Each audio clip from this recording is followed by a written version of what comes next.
بسم اللہ الرحمن الرحیم۔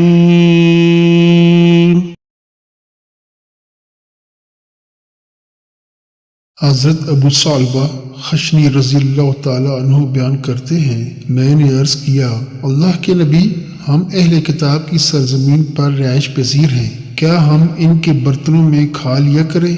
اور اسی سرزمین پر میں اپنی کمان اور اپنے غیر سدائے ہوئے کتے کے ذریعے شکار کرتا ہوں، تو میرے لیے کیا درست ہے؟ آپ صلی اللہ علیہ وآلہ وسلم نے فرمایا، تم نے جو اہل کتاب کے برتنوں کا ذکر کیا ہے، تو اگر تمہیں ان کے علاوہ برتن میسر آ جائیں تو پھر ان میں مت کھاؤ، اور اگر میسر نہ آئیں تو پھر انہیں دھو کر ان میں کھا لو۔